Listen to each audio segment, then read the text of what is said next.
Ya. Kata Az-Zahabi rahimahullah, "Wa man anada aw kharata al-ijma' fa huwa ma'zur." Pakai zai, ma'zur.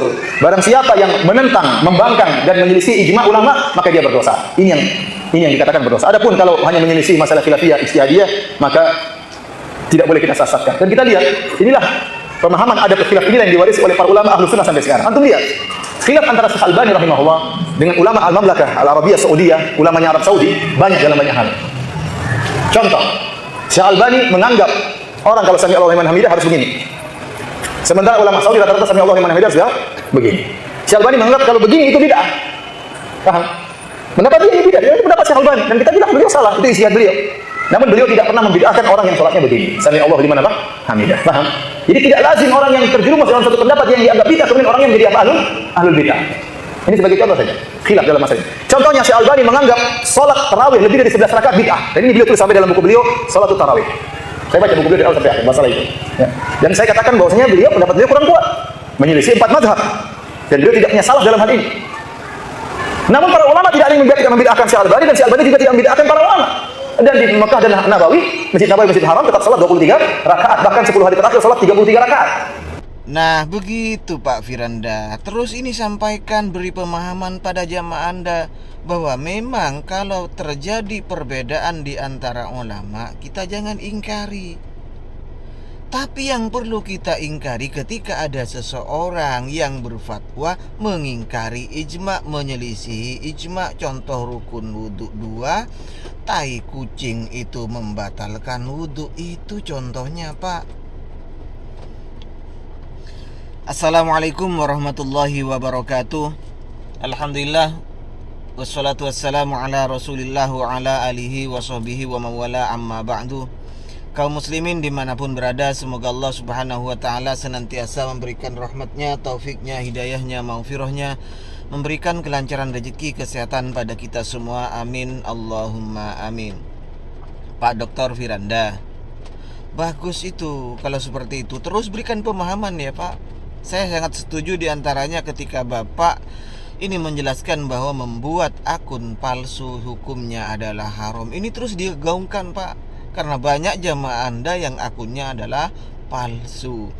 Yang kedua, masalah khilafiyah ini. Memang kan ada kaidah la yungkarul mukhtalaf fih wa innama yungkarul mujma'alih. Kalau perkara yang diperselisihkan di antara ulama, kita diam Pak. Kita jangan mengingkari. Tapi yang perlu kita ingkari, kita tegur terus-menerus ketika seseorang itu mengingkari ijma' ulama. Contohnya, misalnya Pak, ada ustadz mengatakan rukun wudhu 2. Ini perlu digatok ini Pak. Ijma' ulama tidak ada yang mengatakan rukun wudhu itu 2. Yang kedua, ketika mengatakan bahwa menginjak kotoran binatang yang tidak bisa dimakan dagingnya, ini membatalkan wudhu. Ini perlu digatok juga Pak. Ya, tidak ada ulama yang mengatakan bahwa batal wudhu ini adalah karena sebab menginjak kotoran. Tidak ada Pak. Akan tetapi ketika suatu perkara itu memang diperselisihkan oleh ulama, ya kita harus terima legowo. Jangan sampai mengatakan orang yang mengerjakannya itu adalah ahli bid'ah. Contoh, masalah kunut. Ini diperselisihkan oleh ulama Pak. Dari 4 mazhab itu, Imam Syafi'i dan Imam Malik mensunahkan kunut. Nah, jika ada orang yang berkunut, jangan dianggap ahli bid'ah Pak. Masalah mengirim pahala bacaan terhadap orang yang meninggal dunia, ini juga diperselisihkan oleh ulama. Loh, ulama ini ya yang berselisihkan Pak. Mazhab yang 4 ini yang memperselisihkan. Termasuk zikir berjamaah, ini juga diperselisihkan Pak oleh ulama. Dan termasuk lagi yang sekarang ini lagi viral dipermasalahkan oleh orang-orang Wahabi Pak, teman-teman Anda, takbir berjamaah. Takbir berjamaah ini Pak adalah ranahnya khilafiyah. Imam Syafi'i malah senang jika sudah melihat bulan, yakni sudah tanggal 1 bulan Syawal, maka saya senang, kata Imam Syafi'i, untuk takbir, baik secara berjamaah atau sendiri, di masjid, di musola, di jalan raya, di pasar-pasar, silahkan takbir. Ya, jelas jamaatan mufroda.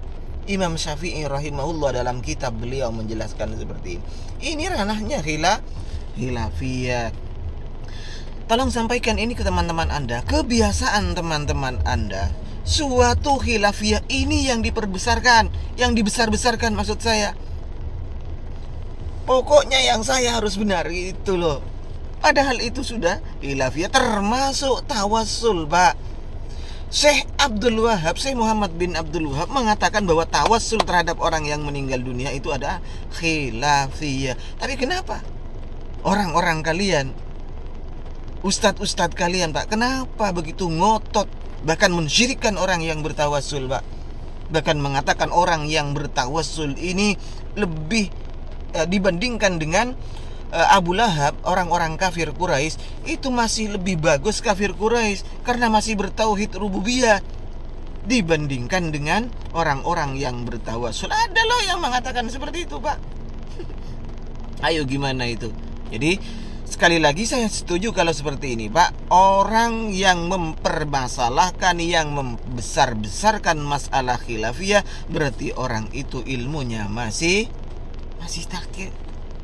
Kalah sama Pak Dr. Firanda berarti itu, ya. Sampaikan ini, Pak, bahwa kalau masalah khilafiyah itu memang tidak bisa diingkari, tapi yang perlu diingkari ketika ada orang, ada ustadz termasuk teman-teman Anda mengingkari ijma ulama. Banyak loh, Pak. Mau saya buktikan satu persatu yang pendapat teman-teman Anda itu keluar dari mazhab yang 4.